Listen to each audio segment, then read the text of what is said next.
Thanks for watching AM Northwest, everyone. Busy, packed flights over the holidays can be stressful, but our next guest says they don't have to be if you know a few tricks. Please welcome back the author of Human Lie Detection and Body Language 101, Vanessa Van Edwards. Good to see you again. Thanks for having me.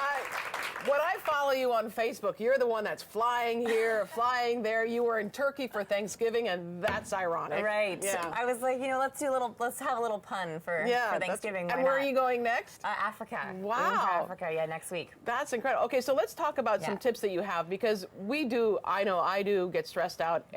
Probably everyone in our audience gets stressed out now with all that you have to go through to get in line and all of that, get your tickets. But you have some tips, and you start with saying, speak so the agents will listen. Yes, so I realize, I fly all the time and I have nothing to do when I'm waiting in line. So basically I look around and I realize there's 5 key points when you're traveling you have to make it through. And the first one is the gatekeeper. And the gatekeeper is that agent. And most people, if you watch people, they walk up to the counter and they kind of throw their bags at them, or they like drag their overly heavy bag to them and sort of ignore them. The problem is they do hold the keys. If your flight is delayed, if they have an extra seat coming up, if they have a free upgrade. So I like to use what I call the friendly 3.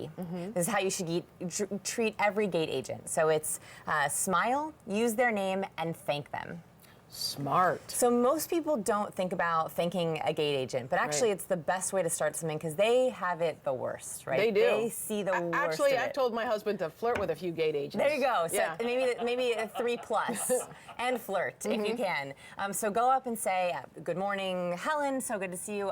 Thanks for dealing with this crazy travel day." Right. That yes, you might get a few perks, but also it's just the better way to start your day, because smiles are contagious. So studies have found that when we look at a face for even 500 milliseconds, we copy that emotion. So if we see a kind of frustrated, angry face, we pick up on it, and they'll pick up on it too. So it's really important to start off with that positive spin, even if you're running late. And then the other thing is talking about, you say build connecting insecurity, and I'm not sure what you mean by that. So TSA has been trained to spot patterns in behavior for travelers that could be security alerts. So I want to teach you the opposite of those patterns. So what TSA agents are looking for, when they walk along the lines and they're scanning the lines, what they're looking for is very specific behaviors, what pickpockets do before they pickpocket, which is typically they have very little upper body movement. So they will usually pin their arms to their sides and move as little as possible. It's sort of their way of not being spotted. They also never make eye contact. That's what I was going to say. Eye contact is the big thing. Almost always they have their someone's going to do head, something negative, they're going to turn their eyes away from you. Usually their head is angled down, almost like they're bowed.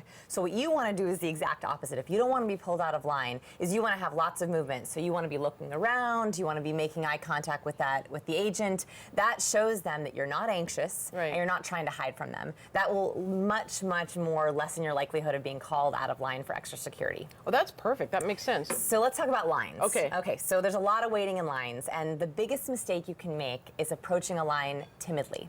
So what you see is, because there's like boarding gates and boarding areas and where do I put my bag, is people will sort of sidle up to a line. The problem with that is one of my petite friends, she constantly is cut in line and she's constantly jostled, right? Like people will sort of push up against her. So what you want to do is assertively take the line, which you want to actually take up horizontal space. So when you stand in line, you want to firmly plant your feet, but you also want to take up horizontal space with your bag.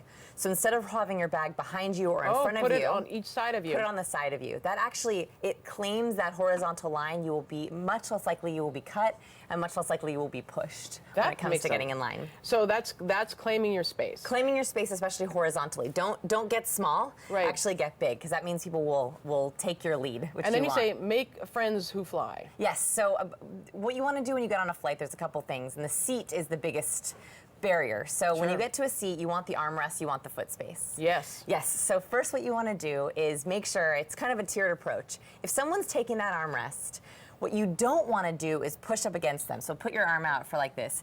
You don't want to actually hold your arm against them, because usually they'll just push you back. Right. So what you want to do is actually take your elbow and just lightly tap them on the arm and then look them in the face. No. It's a non-verbal way of, there's no way. Because I kind of do the slightly put my elbow like this. But that doesn't work. And push them out of the way. Elbow wise. But Helen, that doesn't work, because then you're jostling the whole flight. So what you do is it's a light elbow tap and it's a look in the eye. That's a nice way of saying, please may I? Yeah. So there's that, and if they still... Because, you know, men are the worst at that. They claim that armrest like nobody's business. This gets the men off the armrest. Yeah. And it also gets them out of the leg sprawl, right? Yeah. You know how like men will just Oh my sprawl out. gosh. Yeah. So take Listen up, men. So take your knee, Yeah. lightly tap the side of their leg and look them in the face. They will almost always move it for you. Worst comes to worst, don't push back. You can actually say to them, may I have a turn on the armrest? Okay. It works every time. It works every time, really? And lastly, always befriend the stewardess. They have a really hard job. Yes. So make sure that when you go back there, make a little small talk, ask about their route. Yes, you might get some free peanuts, but it's also, you're gonna make their day a little bit easier. And this travel season, let's think kindness. Yeah. I think Kindness making friends with a flight attendant is the way to go. I totally agree. Yeah. Yeah, and No elbow jostling. No elbow. Okay, Just a light gotcha. tap. Got it. Light tap. Okay. Human lie detection, body language 101. Vanessa Van Edwards. Wait, before you go, think of one person who could benefit from this video and send it to them. You'll make their day.